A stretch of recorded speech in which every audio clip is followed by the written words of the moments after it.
I am really delighted to share with you today and invite you to join us as we talk about thinking about reaching out to our students, even in our virtual space. So this is Judy Summers with the Center for Continuing and Online and Continuing Education. And this is the first in our summer session of our regular professional development sessions. And so we are really glad to share with you. And we have two of your colleagues that are here and willing to step in and start the ball rolling and take your comments, and we'll toss things back and forth as well. So it is my special privilege to introduce to you Dr. Brittany Adelman and Dr. Michael DeDonno. So Brittany, tell us a little bit about yourself. Sure. Good afternoon, everyone. I am Brittany Adelman. I am the director of the Math Learning Center currently, and also adjunct faculty in the Department of Mathematical Sciences. I teach the largest online math class since I think 2013, somewhere around 175 students a semester. I was also, alongside everybody else last semester, had to convert an in-person Calculus 2 class into an online class in which we had a group work and a group learning portion. So we had to figure out how to do active learning in this environment, and a lot of that came with some office hours. So any questions that you guys have, we're going to share a few of the tricks and tips that I've come up with. And I look forward to helping you out and hearing what you know, because I like to learn from you guys too. So beautiful. Thank you, Brittany. Dr. DeDonno, how about yours? Sure. Thank you. Good morning, everybody, or actually good afternoon. Mike DeDonno. I'm a faculty at FAU. I'm a dual faculty appointment. I have an appointment in College of Education where I teach research methods and statistics. I teach statistics in person. I teach the research methods course. They're both graduate courses. I teach those consistently online, the research methods course. I also teach within the College of Medicine, where I work with residents, working in their biostatistics and helping our residents at our neighboring hospitals develop research portfolios and give them research training. So my area is mostly in the area of research. I teach primarily graduate courses. I don't think I've taught an undergrad course in a few years. And I do work quite a bit with the online aspect of trying to figure out how to get my students to be active virtually and in conversations with me. And I'm certainly looking forward to chatting with everybody here to find out what some of you are doing to get your students active in a virtual environment. Great, thank you. So I am going to throw out the first question both to our panelists, but to anyone who is joined in.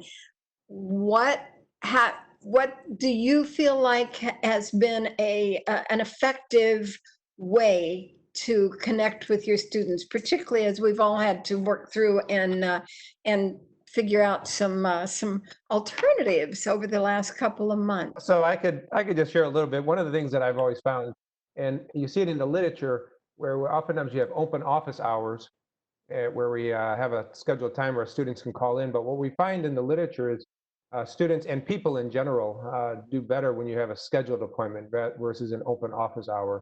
Open office hours have a great deal of flexibility where people will feel like, oh gosh, I can go in anytime between 8 and 5. And they oftentimes will miss it. Where if you have a scheduled appointment with a student, they are much more often to respond to that. And I have found that to be very effective within my classes where I have scheduled appointments rather than open office hours. And I get a good, better response with my students. So how do you, what's your format for getting them to set up a particular time with you? So what I do is I use a Doodle.com, and I will essentially put together a schedule of available times, and then I push that out within Canvas to the students, and then they can pick a time that works for them. So I try to be very mindful that folks work during the day. So I'll have some morning appointments. Yeah. Sometimes I'll start my appointments as early as 6:30 if they need to. And then certainly go at lunchtime, I'll have some appointments if they need to. Evenings is a great time as well. So sometimes I'll have meetings between available time slots between 5 and 7. And then sometimes on Sundays as well. So I use Doodle, and then I try to make a schedule that allows for folks that work days or evenings or would like to meet on a weekend. And generally, I schedule these 30-minute increments where they'll call in. Traditionally, what I've done in the past is they just call my office number that forwards directly to my cell phone.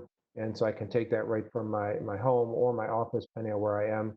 I will probably start using some virtual technology this summer, but the phone has been pretty effective. I don't do a lot of visual discussion with the student. It's mostly discussing research methods, design and methodology. So that can be mostly, there's not a lot of a visual aspect to that. But Doodle, and then I have just a lot of flexibility in the scheduling that the students can sign up. And then if a student contacts me and says none of the times work, then I'll work with that student to find a time that would work for them. Oh, that's excellent. That's so accommodating for them, and particularly the way things are going now and over the last few months and over the next who knows how long. It's so important to let them know that we want to accommodate their needs. Absolutely. Brittany, how about you? Well, I think one of the things that I was reminded of when we were chatting the other day is, I think it's really important to actually make phone calls with students. And it's something I actually overlooked, especially when they have this abundance of technology right now that a lot of it might be very new to them because everything has gone online. Like a phone call is something that they already know. And so I think that we definitely shouldn't understate the importance of a phone call. For me, I definitely schedule my office hours. I'm also willing to work with students at any time. If they send me an email, we can set an appointment if my office hours don't work, but I do like to hold scheduled office hours. Also for doing mathematics, we really need some sort of delivery method where they can see things. And so we make use of Microsoft Whiteboard. And I keep saying we because my class has an active learning component. And so there are learning assistants, which are undergrads, who we kind of form a team of helping the students learn. And so I have office hours, my learning assistants have office hours. And in these office hours, we will share the Microsoft Whiteboard because it allows us to write on the screen, but it also allows the students to write on the screen. Because it doesn't do any good for me to do the problem for you. It does me good to see you trying to do the problem, right? That's how you learn. And so that's really interactive way that we've been able to share. Another thing is, sometimes we might want some confidentiality and there's maybe 5 people in the office hours. So we use this WebEx training session and we can make a breakout room and we separate the student that we need some confidentiality with into the breakout room. And then no one else in the original meeting can hear, and then we can move back into the meeting when we need to do so. So that's kind of how we've been doing it. That's a great idea, using the whiteboard for the mathematical problems. Wow. Thanks. Yeah. Yeah, definitely. So you can do 2 things with Doodle, right? You can, once you create it in doodle.com, you can get a link to the Doodle scheduler, just a web link, and you can cut and paste that web link into a Canvas message. Secondarily, within Doodle, you can cut and paste your students' emails into that, and then Doodle will actually do a little bit more robust tracking of the messages. I traditionally just take the standard link that you can get within Doodle. It's an anonymous link that you can just cut and paste right into your Canvas email message, and then the student clicks it, and then it opens up the Doodle, and they go ahead and sign into it, and they have their date and time that they pick, and I see the schedule, who's signing up. I know who in advance is signing up, but that's how I do it. I just use the anonymous link that Doodle offers. Plus, the other thing too, when they do that, they can go in and they would see who else has signed up for a particular slot, so they would know not to take one of those that's already taken, which is an important piece of it. That's right. So you can limit within Doodle, as you may know, I can limit a schedule to one person or multiple people. But if you do one person, then once that slot is full, then nobody else can sign up for it. You can also do a feature of not showing who is signed up. So once somebody signs up for a time slot, it drops off the schedule. I wanted to see a visual on creating a breakout session inside a WebEx meeting. Yep. I mean, is that something that I'll see if I'm in there? Oh. Because I really like using, I really create meetings for my students, but I never talk to them privately. So I was wondering. So one of the things that I will do at the end of this meeting is kind of simulate what that looks like by moving some of us over into a breakout room. So you'll see what happens on the student side of things, like what they see. But it's not possible for me to show you my screen in WebEx while I'm doing that. So what I'll do is I'll walk you through it. And then I think I was talking to Judy, and she'll try to get some screenshots of what you see when you do it. All right. To kind of help out with that. And hopefully that will be helpful.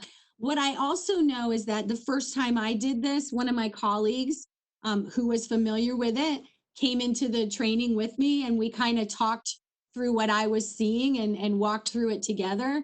So if you know somebody else maybe that has some experience there, or certainly you can reach out to me. I'm happy to help you out or just play around in there for a few minutes. But that's really was helpful for me in being able to get myself situated on how to do the breakout room. So I definitely going to give a shout out to Lisa Greenberg in the math department for helping me out with that. All right. Thank you. There are some questions about the different tools, Google Meets, WebEx, that sort of thing. And one of the comments, one of the things that we've seen a lot is questions about security. And it seems to me that one of the benefits, huge benefits of the WebEx tool through Canvas is that it is password protected, because only people within that course have access to the meeting, unless I'm wrong about that, but that would be one. Or people that you invite that are outside the course, because you can invite people into a meeting that are not inside the course, but you would have to invite them. I do know at least that. Oh. I do also, if you don't mind, want to say something about, like, if you're trying to use some kind of device to write, WebEx does have a whiteboard. I find that it does not work very well. So if you use something like Microsoft Whiteboard, you can even share that inside your WebEx meeting. And the students can, again, see it, and it has really good functionality with being able to write on it. You can also share that in the breakout rooms. So a lot of times if I go in a breakout room with a couple students, or even just one student, then I can share my whiteboard in there also with them to stay away from that WebEx whiteboard, because it just doesn't have great functionality. So. Yes, I have a couple of questions, but my first question would be for Brittany, since we are both in mathematics. And I seem to feel like my students didn't want to use my office hours. So I just wonder what your students did. Did they just purposely avoided the office hours? Or it's just because I got a lot of requests of the individual office hours, but my office hours are almost all the time empty. Nobody dropped in. What's your experience with that? So students generally do come to my office hours. A lot of that, I think, was before this environment, because they could find me in the math center where they already generally were for some reason or another. As far as since we moved online, I would say I had some office hours that no students came, and then I had some where multiple students came. I think if I didn't have learning assistants, there would be more students in my office hours, but they would rather go to them than me, even as though I'm just as nice as can be. They would much rather talk to their peers than they would me. But yeah, I think we have to give them a reason to come sometimes, you know what I'm saying? Like, and I know we should think that they need help should be enough reason to come, but sometimes it isn't, you know, I don't know. It's a really perplexing question, students going to office hours. Sometimes they come, sometimes they don't. Hi, everyone. I just wanted to mention I use WebEx for my office hours. I have tried the office hours feature. I don't know if anyone else has tried that, where students actually can schedule their set up as 30-minute kind of sessions and students can sign up for them. I've had some issues, so now my thing is to kind of use my WebEx personal room for any appointments, and I have the students make the appointment with me. But there is that feature in WebEx. I know that I've worked with some faculty that love it. Others haven't had the same experience. I personally wasn't a big fan, but there is that option, and I just wanted to mention Great, thank you so much. that. I've also seen that option, and I probably am on the side of I did not have a very good experience. I found it really cumbersome to try to do what I wanted to do. I do think we should maybe clearly state the difference, right? WebEx has a few different features, right? It has a virtual meetings tab, and then it has an office hours thing. So what I'm talking about with these breakout rooms and stuff, those are in a virtual meeting, but in a training type. So there's a couple different things that you can make. So if you go under virtual meetings to make a WebEx meeting, then when you set up the meeting, there are options that you can choose either a meeting or a training. And so you would have to choose a training, which is the environment we're in right now, in order to be able to use the breakout session. So let me just be clear about that. And just to let you know that it is not a separate login. When you go into WebEx, you will see a variety of different options in there. Yeah, Sorry, so- if you go into your course where it says Cisco WebEx, Mhm. if you go under settings and into my meetings, what I've seen is that there's options for meetings, trainings, and events. Yes, but you're in your course. And Right, what I'm in the saying is course. if you go to your, so the problem with making meetings in a course is that students in that course can just go into that meeting. So for example, I have a weekly content meeting with my learning assistants that I don't want students going to. Right. So I put that meeting in my personal WebEx room, because if I put it in the Canvas shell, I've had students pop in there and I'm like, oh no, you don't need to be here. Yeah, so in your personal, when you go to that personal external link, there's you start out in personal meetings. There's on the left-hand side, you've got a choice for my meetings and hit schedule. Mhm. And so then you've got options for what kind of a meeting. Oh, that's wanna great to schedule. know, because I could not figure that out. See, I learned something too. Okay, I have a question. Thank you. Um, what I had the tech support set up a WebEx, what I call a conference room in Canvas for me separate, because if I'm teaching multiple classes, I would need to have a WebEx set up differently for each Yes. class. Mhm. So it helps me when I see how you can schedule office hours with another program, and then if I would then have to go into my private WebEx and set up a link to send to each student individually. So that's how I'm understanding this, because I've used it for meetings with a few faculty members and one of my graduate students, but I haven't used it yet for office hours. So the way I'm thinking about it now is I would have some type of link set up to where they can schedule office hours, and then I would send the link to them to my private WebEx. Is that correct?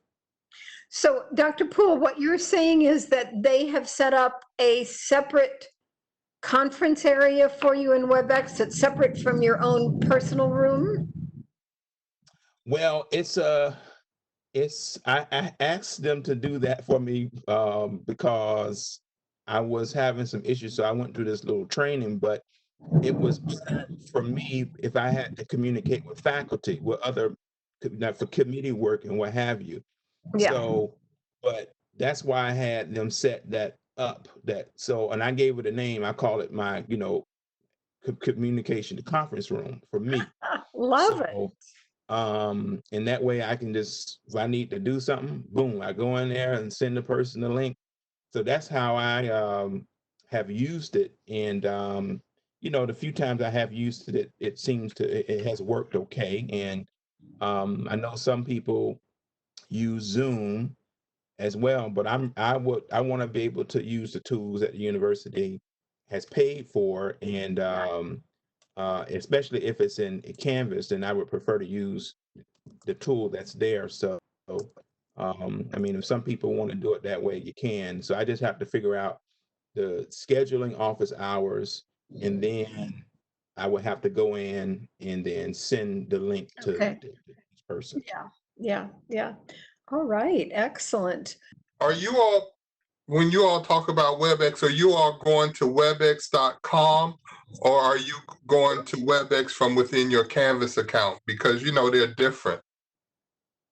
Because no one really made a distinction between the two, but the screens are different. Yes. So when you all are talking, are you talking about WebEx? Like, say when you log into Canvas and you click on Cisco WebEx from within your class, that's different than if you went to the site webex.com. Yes, but it's the same result. I guess it depends what I want as to which one I go to. So if I want something in my actual Canvas shelf for that class, I'll put it in there.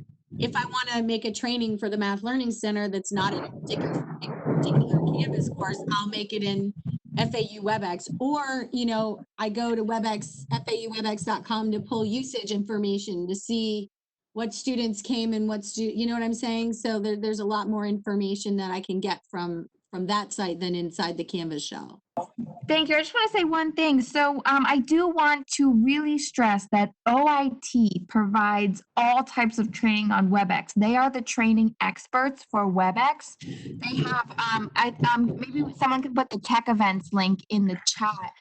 Because that's going to be where you will find robust training. They have a WebEx expert there who has one-on-one appointments that can walk you through breakout sessions. They can walk you through the difference between Canvas WebEx and the FAU.webex.com. So I would definitely refer to OIT for any WebEx training that you need specific assistance on. Brittany, we are at a 6-minute thing. Would you like to take us into some breakout rooms so we can see what it feels like? Sure. So do you, I think, have to make me the host so that I can actually do this? That's right. Linnell can, okay, I think you're host now. So when you're the host of a meeting, if you go up under breakout, I'm going to try to walk you through this while I do it, but your experience will be the student experience. So you'll go under breakout and you'll see it says breakout session assignment. And then a box will pop up that will have all of the attendees that are in the office hours or the class or however you want to do this. And then you simply click on, you add a bunch of sessions. You have to do that first. And then you just click on names to put in whatever highlighted session. So I'm just going to randomly put everyone in a session. And then when I hit start, you're going to get prompted to go to that session. And then, so go ahead and go over there. And then I will kind of pop into each one of the rooms real quick, just so you can see how I can move between the rooms to talk to you. Okay. So I'm just going to randomly assign everyone. It just takes a minute because I have to click everyone. So give me 1 second. Now it's going to randomly assign somebody as the presenter to each group. That can be changed from inside the group. It can cause an issue if a student that was assigned presenter is not present. Then in that case, you'll still have everybody in the main room. So I kind of usually wait there to make sure everybody's gone into their rooms, because sometimes I have to address that issue. Okay. So now you should all have gotten a thing to go ahead and go. Do I still have? Okay, looks like session 1 is started, 2 is started, 3 is started, 4 is not started. So John leads. 4 is now started. Okay, good. 5. So it looks like they're all started. So do I have anyone left in the meeting space right now? Okay, good. So now I'm just going to go pop into one of these rooms and check it out. Oh, what a great experience, Brittany. Thank you. Yeah, sorry we didn't have more time for me to be able to pop in to say hi in each different meeting space, but you're in there. You should notice there's a little presenter circle. Yeah. Somebody, and they're in charge, and they can pass that to somebody else in the group. They can share their screen, or they can share their whiteboard or whatever. Dr. DeDonno and Dr. Adelman, thank you so much for sharing with us.